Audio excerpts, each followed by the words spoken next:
पश्चिम बंगाल में 2026 में विधानसभा चुनाव हैं जो होने जा रही है। लेकिन पश्चिम बंगाल की विधानसभा चुनाव जीतने के लिए बीजेपी पार्टी हैं जो साल 2025 से ही इसकी तैयारी हैं जो करना शुरू कर दिए हैं।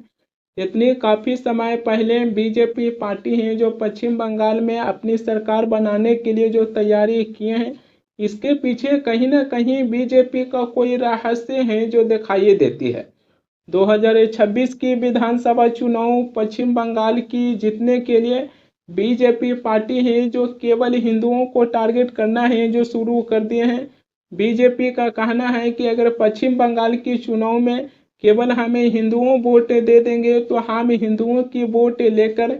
ममता बनर्जी को पश्चिम बंगाल की सत्ता से हैं जो बाहर कर देंगे, ये बीजेपी का कहना है। और ऐसा हम इसलिए कह रहे हैं क्योंकि पश्चिम बंगाल में बीजेपी पार्टी है जो 1000 से अधिक नागरिकता संशोधन अधिनियम यानी कि सीएए शिविर है जो लगाने जा रही है।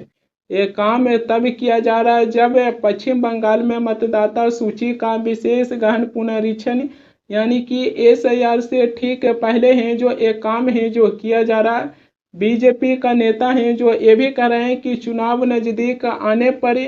सीएए शिविर की संख्या है जो और बढ़ाया जाएगा।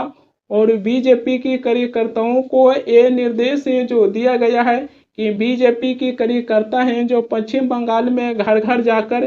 जो बांग्लादेश से आए हुए जो हिंदू हैं उनको भारत की नागरिकता लेने के लिए आवेदन करने के लिए प्रोत्साहित हैं जो करें।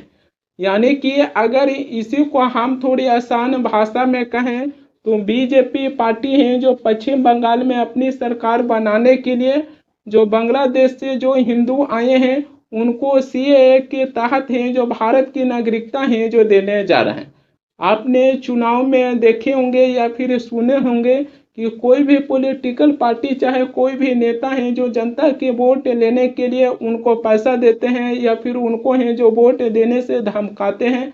मगर ये पहली बार ऐसा है जो होने जा रही है कि बीजेपी पार्टी है जो पश्चिम बंगाल की चुनाव में वोट लेने के लिए जो बांग्लादेश से जो हिंदू आए हैं उन हिंदुओं को भारत की नागरिकता है जो देने जा रहे हैं सीएए के तहत। अब सवाल ये आ जाती है कि जहां बीजेपी के नेता हैं जो ये कह रहे हैं कि 1000 से ज़्यादा हैं जो हम पश्चिम बंगाल में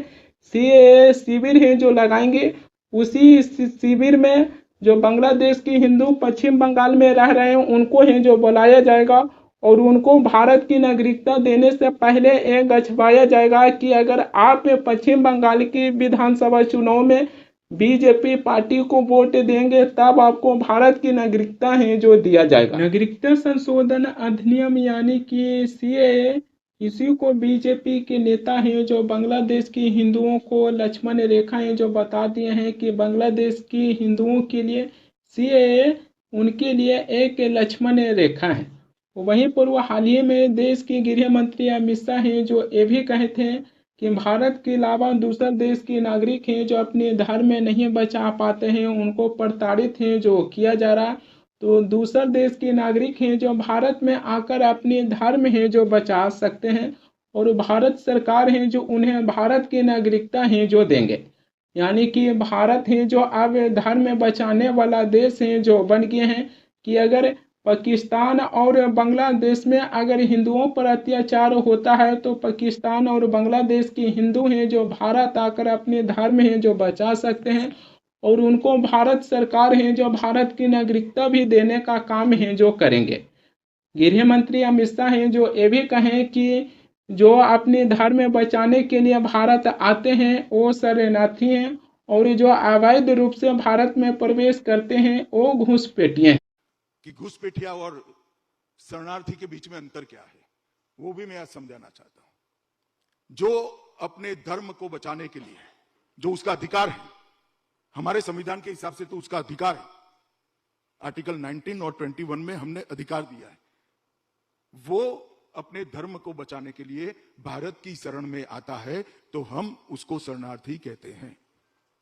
अब धर्म बचाने के लिए सिर्फ हिंदू नहीं आए, हिंदू भी आए, बौद्ध भी आए, सिख भी आए, क्रिश्चियन भी आए, तो हमने सबको नागरिकता देने का सीएए में प्रावधान किया है। और गृह मंत्री अमित शाह हैं जो ये भी कहे हैं कि अगर पाकिस्तान और बांग्लादेश में जो हिंदू हैं जो उनको धर्म को लेकर हैं जो प्रताड़ित किया गया है, वो लोग हैं जो भारत आ सकते हैं और भारत में हम उनको धर्म बचाने के लिए जगह है जो देंगे। यानी कि भारत है जो अब धर्म बचाने वाला देश है जो बन गए हैं। अमित शाह हैं जो और भी धर्मों को लेकर हैं जो जिक्र किए हैं, लेकिन उनकी बात सुनने के बाद ये भी पता चलती है कि गृह मंत्री अमित शाह के मुंह से ज़्यादातर हिंदुओं की बात है जो निकलकर सामने आ रही है। देश के गृह मंत्री अमित शाह हैं जो ये भी कह रहे हैं कि अगर सभी धर्म के लोग हैं जो भारत आ जाएंगे तो ये देश है जो धर्मशाला बनकर रह जाएगा। मगर पाकिस्तान और बांग्लादेश से केवल हिंदू आते हैं भारत में अपने धर्म बचाने के लिए, तो ये देश है जो धर्मशाला बनकर है जो नहीं रहेगा। ये गृह मंत्री अमित शाह का है जो कहना है। वहीं पूर्व कपड़ा मंत्री गिरिराज सिंह हैं जो ये भी कहते हैं कि मुसलमान हैं जो हमें वोट नहीं देते हैं। इधर देश के गृह मंत्री अमित शाह हैं जो हिंदुओं को वोट पाने के लिए बांग्लादेश के हिंदुओं को भारत की नागरिकता है जो दे रहे हैं। कपड़ा मंत्री हैं जो कहते हैं कि मुसलमान वोट नहीं देते हैं, लेकिन वोट बढ़ाने के लिए हिंदुओं की भारत की नागरिकता ये लोग देने के लिए तैयार हैं। गृह मंत्री अमित शाह और पश्चिम बंगाल विधानसभा चुनाव से पहले सीएए जो शिविर लगाई जा रही है, इससे यही पता चलती है कि बीजेपी पार्टी है जो अपनी चुनावी लाभ लेने के लिए केवल एक धर्म के लोगों को हैं जो टारगेट करते हुए नजर आए हैं। 2011 में जो जनगणना हुआ है, इससे ये पता चलती है कि भारत में हिंदुओं की जनसंख्या लगभग 96.8 करोड़ है, जो देश की कुल जनसंख्या लगभग है जो 79.8% है। ये हालिया अनुमान के अनुसार 2020 तक भारत की हिंदुओं की जनसंख्या है जो लगभग 79% है।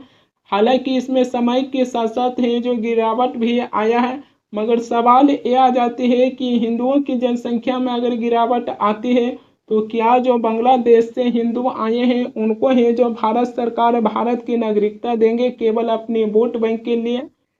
भारत सरकार का ये भी कहना है, यहाँ तक कि गृह मंत्री अमित शाह भी कहे हैं कि बांग्लादेश में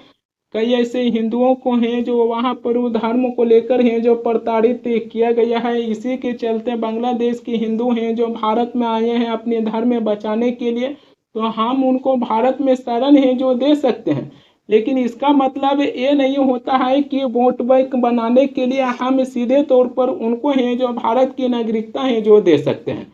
जबकि अनुमान ये भी लगाया जाता है कि साल 2025 से समाप्त होते होते भारत की आबादी है जो 1.46 अरब हो जाएगा। लेकिन भारत सरकार है जो अपनी देश की आबादी को लेकर चिंता करने की बजाय बांग्लादेश से आए हुए हिंदुओं की चिंता है जो कर रहे हैं। अब सवाल ये भी आ जाती है कि जिस प्रकार पश्चिम बंगाल में सीएए जो शिविर लगाई जा रही है और बांग्लादेश से आए हुए हिंदुओं को भारत की नागरिकता देने की जो बीजेपी के नेता हैं जो बातें कर रहे हैं, उनको ये भी सोचना चाहिए कि जब बांग्लादेश में हिंसा हुआ था और शेख हसीना की जब तख्ता पलट हुआ था तो उसमें से कई ऐसे हिंदू हैं जो उस हिंसा में शामिल थे। इसको लेकर भी कहीं ना कहीं भारत सरकार को ध्यान देना चाहिए कि हम नागरिकता तो दे रहे हैं, लेकिन उसमें से कई ऐसे लोग होंगे जो सीधे तौर पर शेख हसीना की तख्ता पलट करने में सबसे बड़ी हैं जो बांग्लादेश में भूमिका निभाए होंगे।